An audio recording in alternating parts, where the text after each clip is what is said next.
നമസ്കാരം. ബിഗ് സ്റ്റോറിയിലേക്ക് സ്വാഗതം. പ്രതിപക്ഷത്തിന്റെ ബജറ്റ് തടയൽ സമരത്തെ നേരിടാൻ നിയമസഭാ മന്ദിരത്തിൽ തന്നെ തങ്ങാൻ കെ.എം. മാണി തീരുമാനിച്ചു. മാണി സഭയിൽ പ്രവേശിക്കാതിരിക്കാൻ പ്രതിപക്ഷ എം.എൽ.എമാർ നിയമസഭയുടെ 5 കവാടങ്ങളും ഉപരോധിക്കും. വി.എസ്. അച്യുതാനന്ദന്റെയും കോടിയേരി ബാലകൃഷ്ണന്റെയും നേതൃത്വത്തിലായിരിക്കും ഉപരോധം. പ്രതിപക്ഷം സഭയ്ക്കകത്ത് തുടരുന്ന സാഹചര്യത്തിൽ മുഖ്യമന്ത്രിയും മന്ത്രിമാരും നിയമസഭയിൽ തന്നെ തുടരാൻ തീരുമാനിച്ചു. നിയമസഭയിലെ മുറിയിൽ വാച്ച് ആൻഡ് വാർഡിന്റെ സുരക്ഷാ വലയത്തിലാണ് കെ.എം. മാണി. ഇപ്പോൾ ഇതിൻ്റെ വിശദാംശങ്ങളുമായി editor in chief MV. Nikesh Kumar നിയമസഭാ മന്ദിരത്തിന് മുന്നിൽ നിന്നും. നികേഷ്, എന്താണ് ഇപ്പോൾ നിയമസഭാ മന്ദിരത്തിനകത്തും പുറത്തും സംഭവിക്കുന്നത്? പുറത്ത് സമരം, പക്ഷേ അകത്ത് മുഖ്യമന്ത്രിയും അതുപോലെ പ്രതിപക്ഷ നേതാവും ഇരുവരുടെയും നേതൃത്വത്തിൽ എം.എൽ.എമാരും. നാളെ മാണി ബജറ്റ് അവതരിപ്പിക്കുമോ? തീർച്ചയായും പ്രകാശ്, നമുക്ക് കെ.എം. മാണി തന്നെ നിയമസഭയിൽ ബജറ്റ് അവതരിപ്പിക്കുമെന്ന കാര്യത്തിലൊന്നും യാതൊരു തർക്കവുമില്ല. പക്ഷേ 13ാം നിയമസഭയിൽ ജി കാർത്തികേയൻ്റെ ഒരു ശീലമുണ്ട്. അത് വാച്ച് ആൻഡ് വാർഡ് ഒരു ഘട്ടത്തിൽ പോലും എം.എൽ.എമാരെ ബലം പ്രയോഗിച്ച് മാറ്റി നിർത്തില്ല എന്നുള്ളതായിരുന്നു. അത് മാറ്റിയെടുക്കേണ്ടി വരും. കാരണം നിയമസഭയിൽ തുടരുന്ന പ്രതിപക്ഷ അംഗങ്ങൾ ഒരാൾക്ക് 10 വാച്ച് ആൻഡ് വാർഡ് എന്ന നിലയിലെങ്കിലും ഇതിനകം തന്നെ അവിടെ സുരക്ഷാ ഉദ്യോഗസ്ഥരെ കൊണ്ട് വിന്യസിച്ച് കഴിഞ്ഞിരിക്കുന്നു. സ്വാഭാവികമായും നിയമസഭയിലേക്ക് കെ.എം. മാണി അദ്ദേഹത്തിൻ്റെ മുറിയിൽ നിന്ന് വരും. അദ്ദേഹം ബജറ്റ് അവതരിപ്പിക്കാൻ ശ്രമിക്കും. അപ്പോൾ ഉണ്ടാകുന്ന സംഘർഷജനകമായ സംഭവങ്ങൾ എന്തായിരിക്കും എന്നുള്ളതാണ് നമുക്ക് ഇനി അറിയാനുള്ളത്. പ്രതിപക്ഷം അതിരുവിട്ട് പ്രവർത്തിക്കുമോ? മാത്രമല്ല, കെ.എം. മാണിയെ പോലെ ഒരു മുതിർന്ന നേതാവിനെ ശാരീരികമായി തടയുന്ന വിധത്തിലുള്ള സമരപരിപാടികൾ ആവിഷ്കരിക്കുമോ തുടങ്ങിയ കാര്യങ്ങളെല്ലാം തന്നെ വളരെ പ്രധാനപ്പെട്ടതാണ്. കെ.എം. മാണിയെ അദ്ദേഹത്തിൻ്റെ ശരീരത്തിൽ തൊടുക എന്നുള്ളത് അപകടകരമായ ഒരു സ്ഥിതിവിശേഷമായിരിക്കും എന്നുള്ളത് പ്രതിപക്ഷത്തിനറിയാം. ഇപ്പോൾ നമ്മൾ തന്നെ വിവിധ പ്രതിപക്ഷ അംഗങ്ങളുമായി സംസാരിക്കുന്ന ഘട്ടത്തിൽ അവർ വ്യക്തമാക്കുന്നത് ഇന്നത്തെ നിലയിൽ കെ.എം. മാണിയെ ശാരീരികമായി തടയാൻ കഴിയില്ല എന്ന് തന്നെയാണ്. നമുക്ക് ഊഹിക്കാവുന്നതേ ഉള്ളൂ, അങ്ങനെ ഒരു സമരമാർഗം ഉണ്ടാകില്ല. പക്ഷേ പിന്നെ എങ്ങനെ അദ്ദേഹത്തിൻ്റെ കയ്യിൽ നിന്ന് ബജറ്റ് പിടിച്ചു വാങ്ങും, എങ്ങനെ അദ്ദേഹത്തെ ബജറ്റ് അവതരിപ്പിക്കാൻ കഴിയാത്ത വിധത്തിൽ അദ്ദേഹത്തെ നിരായുധീകരിക്കും എന്നുള്ള കാര്യത്തിൽ നമുക്ക് കാത്തിരുന്ന് കാണേണ്ടി വരും. പ്രകാശ്, നമുക്ക് ഏറ്റവും പ്രധാനപ്പെട്ടത് നിയമസഭയ്ക്കകത്തെ ഈ പറയുന്ന നാടകങ്ങൾ സമാധാനപരമായോ അല്ലെങ്കിൽ വലിയ തോതിൽ പ്രക്ഷുബ്ധ രംഗങ്ങളില്ലാതെയോ ഒക്കെ കഴിഞ്ഞു പോകാമെങ്കിൽ തന്നെയും ഇപ്പോൾ തന്നെ നിയമസഭയ്ക്ക് പുറത്ത് ആയിരക്കണക്കിന് LDF പ്രവർത്തകരും BJP പ്രവർത്തകരും തമ്പടിച്ച് കഴിഞ്ഞിരിക്കുന്നു. രണ്ടുപേരെ സംബന്ധിച്ചിടത്തോളം ഏറ്റവും പ്രധാനപ്പെട്ടത് അതാണെന്ന് തോന്നുന്നു. LDFനെ സംബന്ധിച്ചിടത്തോളം തങ്ങൾ ഇതുവരെ നടത്തിവന്ന സമരങ്ങളെല്ലാം തന്നെ പരാജയമാണ് എന്ന നിലയിൽ മാധ്യമ വിചാരണ നടന്നുകൊണ്ടിരിക്കുകയാണ്. BJPയെ സംബന്ധിച്ചിടത്തോളം അവർക്ക് ഉണ്ടായിട്ടുള്ളൊരു മുന്നേറ്റമുണ്ട്. ആ മുന്നേറ്റം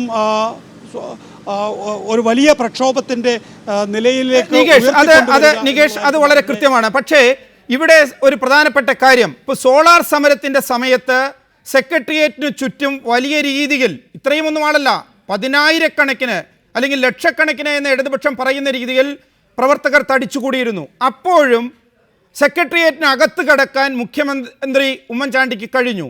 ഇവിടെ 2 കാര്യങ്ങൾ. ഒന്ന്, ആ സംഘപരിവാറിൻ്റെ നേതൃത്വത്തിൽ അല്ലെങ്കിൽ യുവമോർച്ചയുടെ നേതൃത്വത്തിൽ നടത്തുന്ന വലിയ പ്രക്ഷോഭം, സമാനമായി ഇടതുപക്ഷം നടത്തുന്ന പ്രക്ഷോഭം, ഈ പുതിയ തന്ത്രത്തിലൂടെ അത് അപ്രസക്തമായില്ലേ? കാരണം പുറത്ത് ആൾ കൂടിക്കോട്ടെ, മുദ്രാവാക്യം മുഴക്കിക്കോട്ടെ, അതൊന്നും തന്നെ കെ.എം. മാണിയെ ബജറ്റ് അവതരിപ്പിക്കുന്നതിൽ നിന്ന് തടയുന്ന സാഹചര്യം സൃഷ്ടിക്കുന്നില്ല.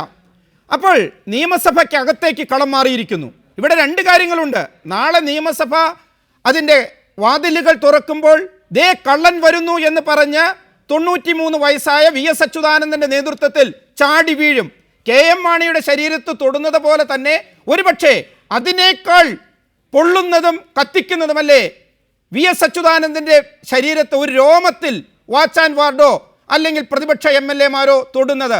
അപ്പോൾ നിയമസഭാ മന്ദിരത്തിനകം ഒരു സ്ഫോടനാത്മകമായ പുതിയ സാഹചര്യത്തിലെത്തി നിൽക്കുന്നു, ചരിത്രത്തിലില്ലാത്ത രീതിയിൽ. ഇതിനെ എങ്ങനെ നമ്മൾ വിലയിരുത്തും? പ്രകാശ് ശരിയാവണ്ണം സൂചിപ്പിച്ചതുപോലെ തന്നെ ഇപ്പോൾ ഗവൺമെൻറ്റിനെ സംബന്ധിച്ചിടത്തോളം വലിയ തോതിലുള്ള LDFിൻ്റെയും BJPയുടെയും പ്രവർത്തകർ സംഘടിച്ച ഒരു സമര രീതിയുണ്ട്. ആ സമരം ഇല്ലായ്മ ചെയ്തിരിക്കുന്നു. അവർക്കിനി പ്രതീകാത്മകമായി സമരം ചെയ്യുക, ആ സമരത്തിൽ ഉണ്ടാകുന്ന അക്രമ സംഭവങ്ങൾ ആ നിലയിൽ തന്നെ നേരിടുക എന്ന നിലയിൽ ഗവൺമെൻറ് പുറത്ത് കൈകാര്യം ചെയ്യും. എന്നാൽ നിയമസഭയ്ക്കകത്ത് നമുക്കറിയാം പ്രതിപക്ഷാംഗങ്ങൾ അവരെ എങ്ങനെ പ്രതിരോധിക്കുക എന്നുള്ളതാണ്. അതിനാണ് ഈ പറയുന്ന വാച്ചർമാർമാരുടെ എണ്ണം കൂട്ടി പരമാവധി UDF അനുകൂല വാച്ചർമാർമാരെ ഒഴിവാക്കി LDF അനുകൂല വാച്ചർമാർമാരെ ഒഴിവാക്കി UDF അനുകൂല വാച്ചർമാർമാരെ മാത്രം നിർത്തിയിരിക്കുന്നത്. ശരിയാണ് പ്രകാശ് ചൂണ്ടിക്കാണിച്ചതുപോലെ KM മാണിയുടെ ശരീരത്തിൽ തൊടുക എന്നുള്ള സമരമാർഗം ഒഴിവാക്കപ്പെടേണ്ടതാണ്. അതിനുവേണ്ടി ശ്രമിക്കുമായിരിക്കും. സമാനമായ വിധത്തിൽ തന്നെയാണ് VS അച്യുതാനന്ദനെ പോലുള്ള മുതിർന്ന നേതാക്കൾ മറുപക്ഷത്തുമുള്ളത്. അവരെയും തൊടാതെ എങ്ങനെ കാര്യങ്ങൾ കൈകാര്യം ചെയ്യണം എന്നുള്ളതൊക്കെ തന്നെയും നമുക്ക് ഇന്നത്തെ ഒരു സംഭവവികാസങ്ങൾ എടുത്തു നോക്കിക്കഴിഞ്ഞാൽ ഗവൺമെൻറ് എല്ലാത്തിനോടും എങ്ങനെയാണ് കാര്യങ്ങൾ പുരോഗമിക്കുന്നത് എന്ന് നോക്കി അതിനോട് റിയാക്ട് ചെയ്യുക എന്ന തന്ത്രമാണ് ആവിഷ്കരിച്ചിരിക്കുന്നത്. നാളെ ഇപ്പോൾ KM മാണിയെ ഒരു വാതിൽ തുറന്ന് അകത്തേക്ക് കൊണ്ടുവരുമ്പോൾ എന്താണോ ആ സമയത്ത് ഉചിതമായത് ആ നിലയിൽ അതിനെ കൈകാര്യം ചെയ്യുക എന്ന നിലയിൽ ആണിപ്പോൾ ഗവൺമെൻറ് ചിന്തിക്കുന്നത്. അല്ലാതെ അത് ഇന്ന രീതിയിൽ വേണം എന്നുള്ളതല്ല. ഇന്ന് നിയമസഭ ഇന്നത്തേക്ക് പിരിയുന്നതായി സ്പീക്കർ N സെക്കൻഡ് പ്രഖ്യാപിച്ച ഘട്ടത്തിൽ പ്രതിപക്ഷാംഗങ്ങൾ അവിടെ ഇരിക്കാൻ തീരുമാനിക്കുമ്പോൾ നമുക്ക് കാണാമായിരുന്നു ഭരണപക്ഷ അംഗങ്ങൾ ഉടൻ തന്നെ അവിടെ ഇരിക്കാനുള്ള തീരുമാനം അവിടെ വെച്ചെടുക്കുന്നത്. അപ്പോൾ ആ നിലയിൽ നാളെ KM മാണി അകത്തേക്ക് വരുന്നത് തടയാൻ പ്രതിപക്ഷങ്ങൾ ശ്രമിച്ചാൽ എങ്ങനെ കൈകാര്യം ചെയ്യണം എന്ന് മറുതന്ത്രം ആവിഷ്കരിക്കാനുള്ള ശക്തി UDF-നുണ്ട് എന്ന് തന്നെയാണ് അവർ പറയുന്നത്. അവരെ സംബന്ധിച്ചിടത്തോളം മാണി തന്നെ ബജറ്റ് അവതരിപ്പിക്കുമെന്ന കാര്യത്തിൽ തർക്കമില്ല. നേരത്തെ PC ജോർജ് നമ്മളോട് സംസാരിക്കുമ്പോൾ വ്യക്തമായ ഭാഷയെ പറയുകയുണ്ടായി, നൂലിൽ കെട്ടിയിറക്കിയിട്ടാണെങ്കിൽ പോലും മാണിയെ നിയമസഭയിലെത്തിക്കും, ബജറ്റ് അവതരിപ്പിക്കും എന്നുള്ളതാണ്. നേരത്തെ പറഞ്ഞത് അങ്ങനെയല്ല. ബജറ്റ് തുടക്കം മുതൽ ഒടുക്കം വരെ വായിക്കും, വസതിയിൽ നിന്ന് അദ്ദേഹം കാറിൽ സഞ്ചരിച്ച് ഇവിടെ എത്തുമെന്നൊക്കെ ആയിരുന്നുവെങ്കിൽ ഇപ്പോൾ അങ്ങനെയല്ല.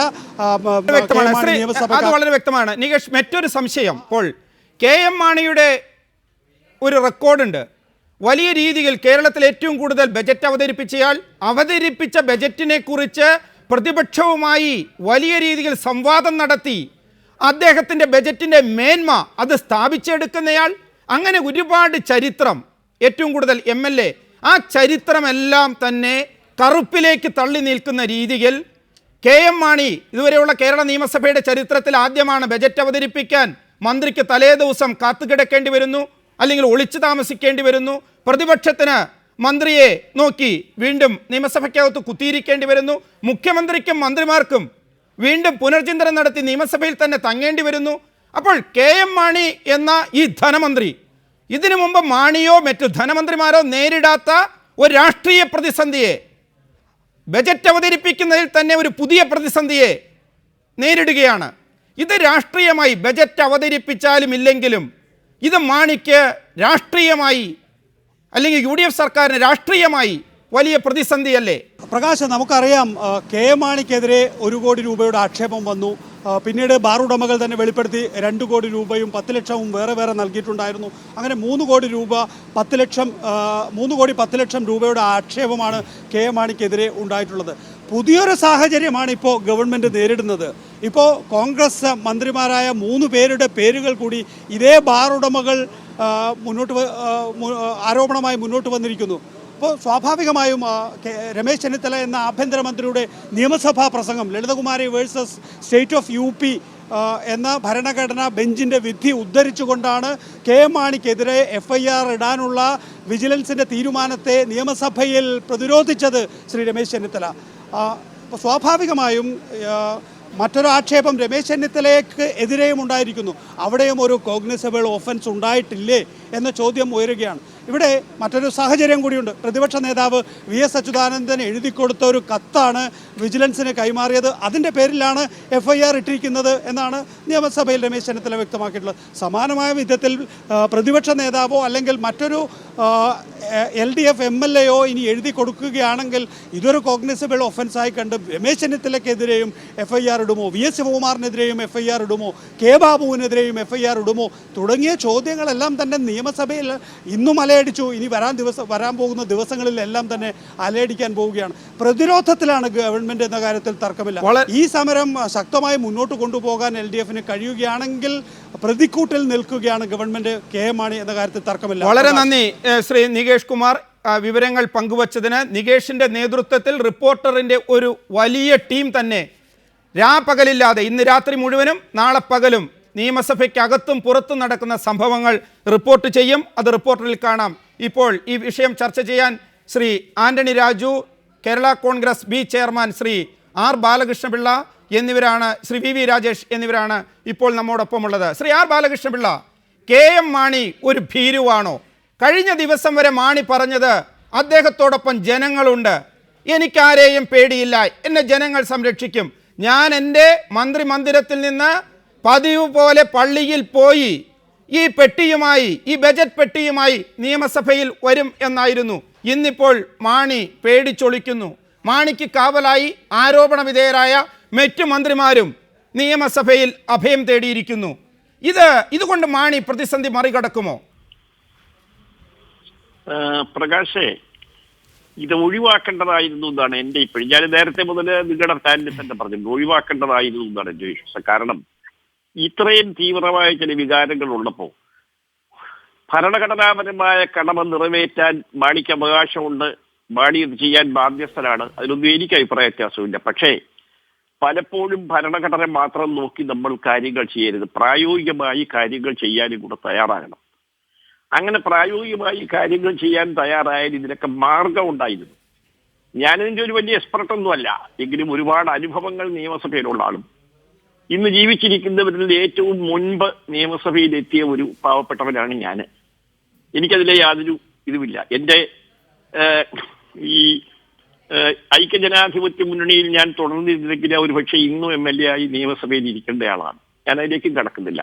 അതിൽ പോയത് കൊണ്ട് എനിക്കുണ്ടായ ശ്രീ ആർ ബാലകൃഷ്ണപിള്ള, അതെല്ലാം താങ്കളുടെ നഷ്ടങ്ങൾ, അവിടെ അതിലേക്ക് നമുക്ക് വരാം. പക്ഷേ ഇത് KM മാണിയുമായി ബന്ധപ്പെട്ട ഒരു പ്രധാനപ്പെട്ട കാര്യമാണ്. നാളെ ബജറ്റ് അവതരിപ്പിക്കുമ്പോൾ അതിൽ ഇന്നിപ്പോൾ നിങ്ങളുടെ പാർട്ടി പ്രതിനിധി ഗണേഷ് കുമാർ എടുത്ത സമീപനം എന്നത് ഇടതുപക്ഷത്തിന് വോട്ട് ചെയ്യുക, ഇടത് സ്ഥാനാർത്ഥിക്ക് വോട്ട് ചെയ്യുക എന്നതായിരുന്നു സ്പീക്കർ തെരഞ്ഞെടുപ്പിൽ. നാളെ ഈ ബജറ്റുമായി ബന്ധപ്പെട്ട് സഭയ്ക്കകത്ത് വലിയ പ്രക്ഷോഭം ഉയരും എന്ന കാര്യം തർക്കമില്ല. അങ്ങനെ വരുമ്പോൾ എന്തായിരിക്കും താങ്കളുടെ പാർട്ടി സ്വീകരിക്കുന്ന സമീപനം? ആ പ്രക്ഷോഭത്തിനോടൊപ്പമായിരിക്കുമോ?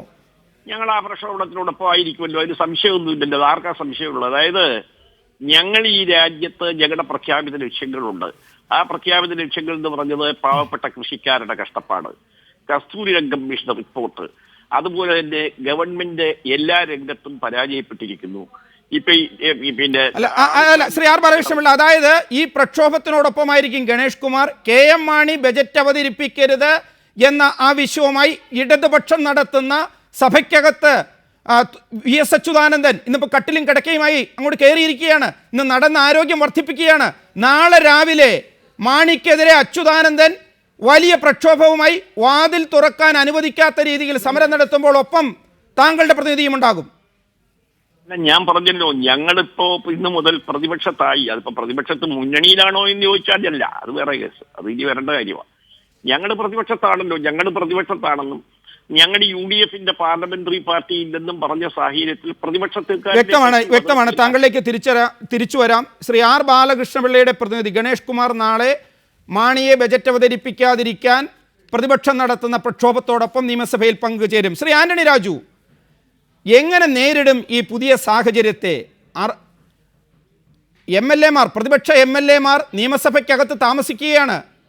ഏത് വാതിൽ തുറന്ന് മാണി അകത്ത് കടക്കാൻ ശ്രമിച്ചാലും ഒരു രീതിയിലും അകത്ത് കടത്തില്ല എന്ന നയവുമായി അവർ സമരം നടത്തുന്നു. പുറത്താകട്ടെ ആയിരക്കണക്കിന് ജനങ്ങൾ ഇന്ന് രാത്രി മുതൽ തമ്പടിക്കുകയാണ്.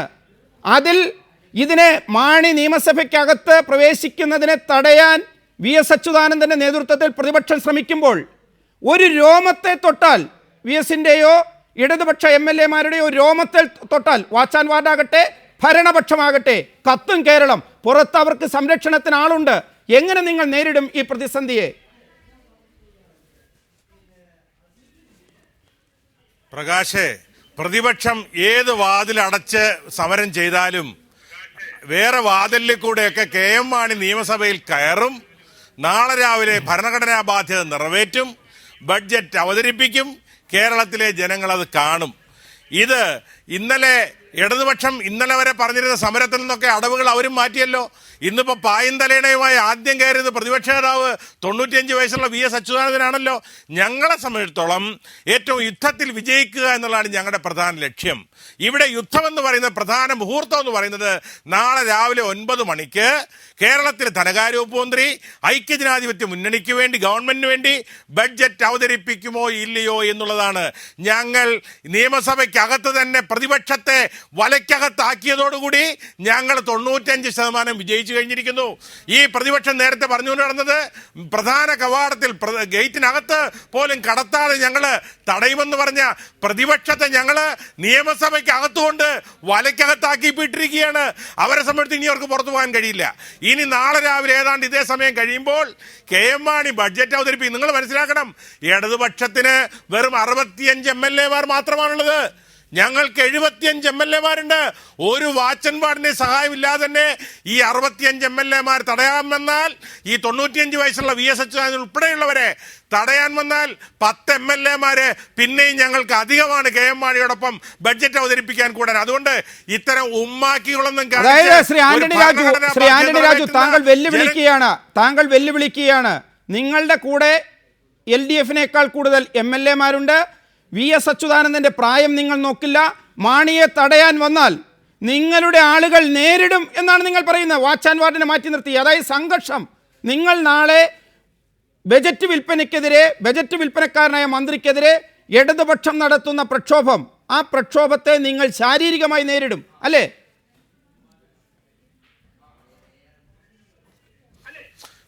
ശാരീരികമായി നേരിടുമെന്നല്ല ഞാൻ പറഞ്ഞത്. അവർ 65 MLA KM മാണി എന്ന് പറയുന്ന ധനകാര്യമന്ത്രിക്ക് ബഡ്ജറ്റ് അവതരിപ്പിക്കാൻ തടസ്സം സൃഷ്ടിച്ചാൽ KM മാണിക്ക് സംരക്ഷണം നൽകാൻ ഞങ്ങൾക്ക് 75 MLA മാത്രം മതി. വാച്ചൻ വാർഡിന്റെ പോലും സഹായം ആവശ്യമില്ല. അതുകൊണ്ട് നിയമസഭയ്ക്കകത്ത് ബഡ്ജറ്റ് അവതരിപ്പിക്കുന്നതിൽ KM മാണിയെ തടയാൻ ഈ പ്രതിപക്ഷ 95 വയസ്സുള്ള സഖാവ് VS അച്യുതാനന്ദന്റെ നേതൃത്വത്തിലുള്ള MLA കഴിയുകയില്ല, അതിനനുവദിക്കുകയില്ല. ഞങ്ങൾ ബഡ്ജറ്റ് അവിടെ അവതരിപ്പിച്ചിരിക്കും, ഭരണഘടനാ ബാധ്യത നിറവേറ്റിയിരിക്കും.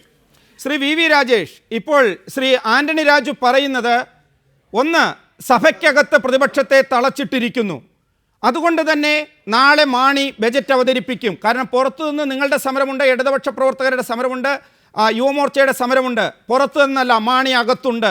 നാളെ മാണി ബജറ്റ് അവതരിപ്പിക്കും. അച്യുതാനന്ദൻ്റെ നേതൃത്വത്തിൽ ഇടതുപക്ഷ MLA വന്നാൽ അതിനേക്കാൾ കൂടുതൽ ആളുകൾ അവർക്കുള്ളതുകൊണ്ട് ഈ ഇടതുപക്ഷ MLA എല്ലാ രീതിയിലും മാറ്റി നിർത്തിക്കൊണ്ട് ബജറ്റ് അവതരിപ്പിക്കും. ഒരു ഭീഷണിയാണ് ശ്രീ ആന്റണി രാജു മുന്നോട്ട് വയ്ക്കുന്നത്. എങ്ങനെ നേരിടും? കാരണം യുവമോർച്ച പുറത്താണ്.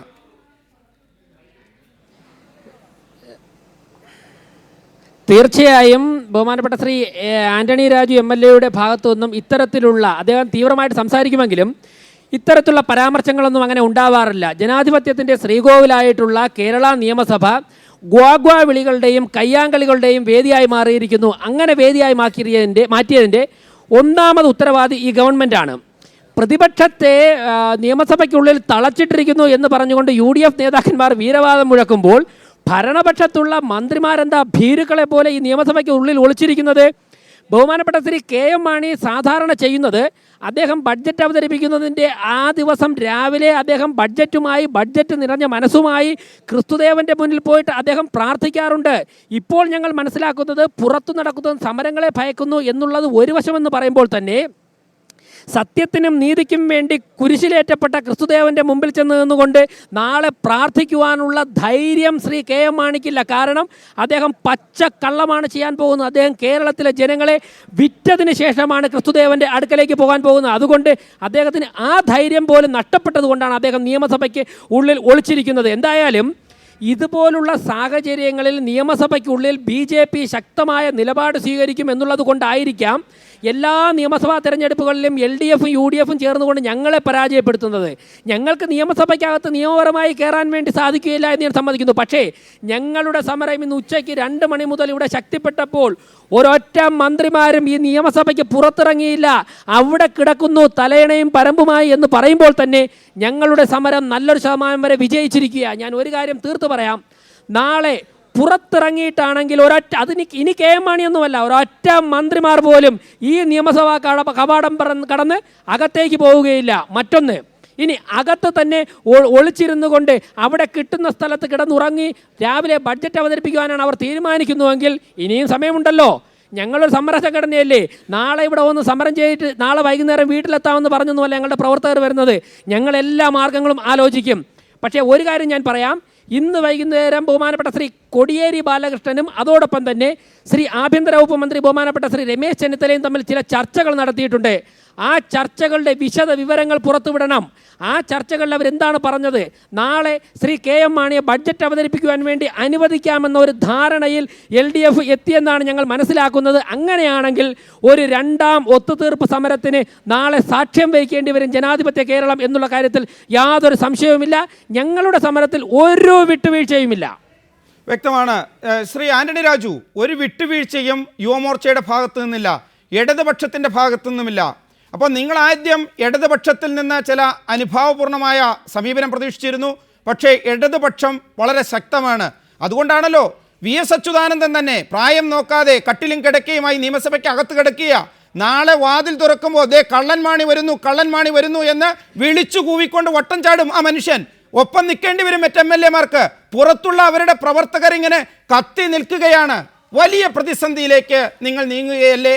നിങ്ങൾക്ക് ഇടതുപക്ഷത്തിൽ നിന്ന് ഇപ്പോൾ രാജേഷ് ചൂണ്ടിക്കാണിച്ച പോലെ അനുഭാവപൂർണമായ എന്തെങ്കിലും ഒരു സമീപനം പണ്ട് കിട്ടിയതുപോലെ ഇനി ഉണ്ടാകും എന്ന് പ്രതീക്ഷിക്കുന്നുണ്ടോ? പ്രകാശേ, ഒരു പ്രതിസന്ധിയുമില്ല. ഈ രാജേഷൊക്കെ വെറുതെ ഉറക്കമൊഴുകിയാണ്. ഒരു പ്രതിസന്ധി BJPക്ക് ഒന്നും അതിനകത്ത് യാതൊരു കാര്യമില്ല. കാരണം നിയമസഭയിലാണ് ധനമന്ത്രി ബഡ്ജറ്റ് അവതരിപ്പിക്കുന്നത്, അല്ലാതെ MG റോഡിൽ നിന്ന് ബഡ്ജറ്റ് അവതരിപ്പിക്കുമെന്ന് ഞങ്ങൾ പറഞ്ഞിട്ടില്ല. പിന്നെ KM മാണി ഇരിക്കുന്നത് ഏതെങ്കിലും കള്ളുഷാപ്പിലല്ല ഒളിച്ചിരിക്കുന്നത്, ഏതെങ്കിലും നിയമസഭയ്ക്ക് അകത്താണ് അദ്ദേഹം ഇരിക്കുന്നത്.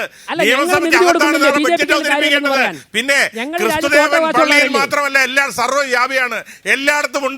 ക്രിസ്തുദേവന്റെ അടുത്ത് പ്രാർത്ഥിച്ചിട്ട് തന്നെയാണ് KM മാണി ബഡ്ജറ്റ് അവതരിപ്പിക്കാൻ പോണത്.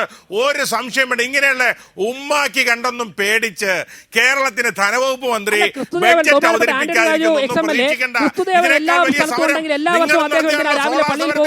ഉമ്മൻചാണ്ടിക്കെതിരെ എന്നിട്ട് എന്തായി?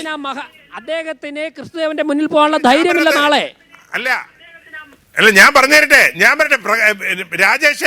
രാജേഷേ, നിങ്ങള് റോഡില് കലാപമുണ്ടാക്കാൻ നിങ്ങളിപ്പോ ചെയ്യുന്ന സമരം ജനങ്ങളോടാണ്, അല്ലാതെ ഈ ഗവൺമെന്റിനോടല്ല. നിങ്ങൾ ഈ തിരുവനന്തപുരം നഗരത്തിലെ ജനങ്ങളെ മുഴുവൻ നിങ്ങൾ ബന്ധിയാക്കിയിരിക്കുന്നു. നിങ്ങൾ ഈ രാജ്യത്തെ സാധാരണ ജനങ്ങളെ നിങ്ങൾ ബന്ധിയാക്കിയിരിക്കുന്നു. നിങ്ങൾ പറഞ്ഞത് നിങ്ങൾ KM മാണി അകത്തേക്ക് വിടില്ല എന്ന്. ഞങ്ങൾ നിങ്ങളെ തകർത്തില്ലേ? നിങ്ങളുടെ സമരം പൊളിഞ്ഞില്ലേ? KM മാണി അകത്തിരിക്കയല്ലേ? നിങ്ങൾ ഇനിയെങ്കിലും മടങ്ങി പോകേണ്ടത്.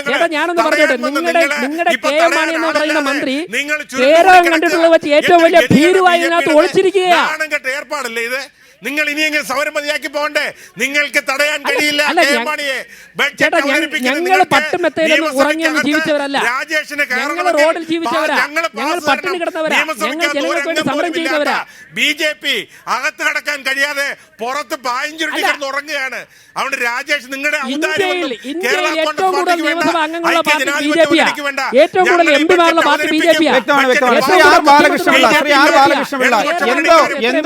ശ്രീ ആർ ബാലകൃഷ്ണപിള്ള എന്തൊക്കെയോ ഉറപ്പുകൾ ആന്റണി രാജുവിനോ അല്ലെങ്കിൽ കേരള കോൺഗ്രസിനോ കിട്ടിയിട്ടുണ്ടാകാം.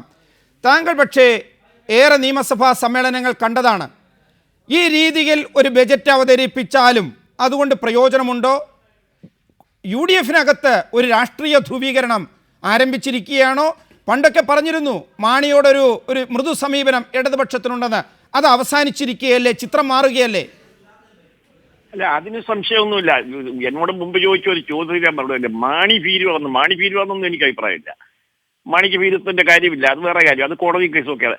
പക്ഷെ ഈ ഗവൺമെന്റ് കാണിക്കുന്ന ഈ നയം ഭീരുത്വമാണ്. ഒരു ഗവൺമെന്റും ഒരു സംസ്ഥാനത്തും, പ്രത്യേകിച്ചും കേരളം പോലുള്ള സംസ്ഥാനത്തും കാണിക്കാത്ത രീതിയിലാണ് ഈ കാര്യങ്ങൾ.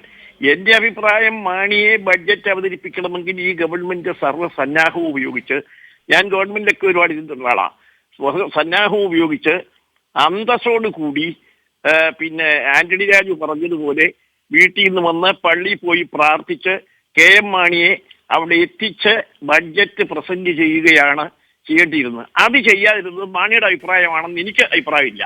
മാണി വീട്ടിൽ നിന്ന് വരാൻ തയ്യാറാണെന്ന് പറഞ്ഞതാ. ഉമ്മൻചാണ്ടിയുടെ നേതൃത്വത്തിൽ ഈ ഗവൺമെന്റ് ബങ്കിൾ ചെയ്തിരിക്കുന്നു.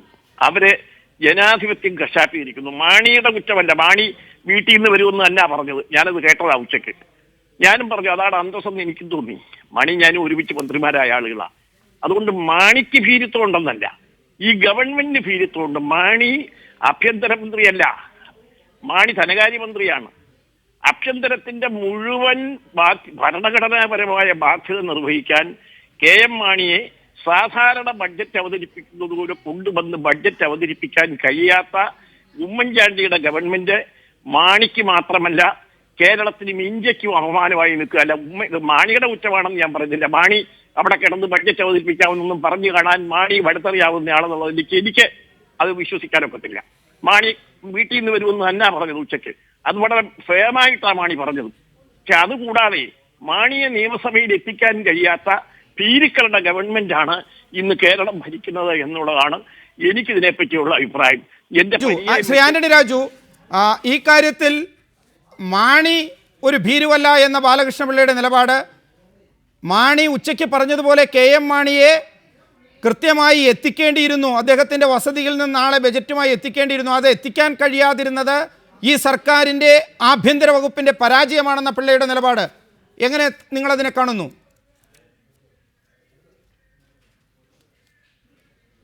പ്രകാശേ, ബഡ്ജറ്റ് അവതരിപ്പിക്കാൻ എവിടെ നിന്ന് വരുന്നു, ഏത് കാറിൽ വരുന്നു, ഏത് പള്ളിയിൽ പോയിട്ട് വരുന്നു, ഇതാണോ ഇവിടുത്തെ പ്രധാന വിഷയം? നാളെ രാവിലെ 9 മണിക്ക് KM മാണി ബഡ്ജറ്റ് നിയമസഭയിൽ അവതരിപ്പിച്ചോ എന്നുള്ളതാണ് പ്രധാന വിഷയം. ബാലകൃഷ്ണപിള്ള സാറിനെ സമയത്തോളം പുറത്തൊരു കലാപം ഉണ്ടാക്കി, ഒരു വെടിവയ്പുണ്ടാക്കി, കുറെ രക്തസാക്ഷികളെ സൃഷ്ടിച്ച് ഈ ഗവൺമെന്റിനെതിരെ ഒരു വികാരം ഉണ്ടാക്കാൻ അത് ഞങ്ങൾ പൊളിച്ചില്ലേ, തകർന്നു പോയില്ലേ പ്രതിപക്ഷവും BJPയും? ഞങ്ങളുടെ ഈ തന്ത്രത്തിന് മുമ്പില് പ്രതിപക്ഷവും BJPയും അല്ലേ തകർന്നടിഞ്ഞത്? നാളെ രാവിലെ സമാധാനപരമായി വ്യക്തമാണ്. ശ്രീ ആന്റണി രാജു ഇപ്പോഴും പറയുന്നത് പ്രതിപക്ഷത്തിന്റെ തന്ത്രം പരാജയപ്പെട്ടു, അതല്ലെങ്കിൽ യുവമോർച്ചയും പുറത്ത് സമരം ചെയ്യുന്ന ഇടതുപക്ഷ പ്രവർത്തകരും മണ്ടന്മാരായി, നാളെ നിയമസഭയ്ക്കകത്ത് ബജറ്റ് അവതരിപ്പിക്കും എന്നാണ്. അങ്ങനെയാണെങ്കിൽ അതിന് മറുപടി കൊടുക്കേണ്ട ഉത്തരവാദിത്വം VS അച്യുതാനന്ദന്റെ നേതൃത്വത്തിലുള്ള, കോടിയേരി ബാലകൃഷ്ണന്റെ നേതൃത്വത്തിലുള്ള പ്രവർത്തകരെ മാത്രം തല്ലുകൊള്ളാൻ വിടുകയല്ല, ഞങ്ങളും അകത്ത് ശക്തമാണ്, ഈ തെറ്റ് ഞങ്ങൾ അനുവദിക്കില്ല എന്ന ആ ആത്മാർത്ഥത അവരിൽ നിന്നും കേരളം പ്രതീക്ഷിക്കുന്നു. വളരെ നന്ദി ശ്രീ R ബാലകൃഷ്ണപിള്ള, ശ്രീ ആന്റണി രാജു, ശ്രീ VV രാജേഷ് ഈ ചർച്ചയിൽ പങ്കെടുത്തതിന്. ബിഗ് സ്റ്റോറി ഇവിടെ അവസാനിക്കുന്നു. നമസ്കാരം.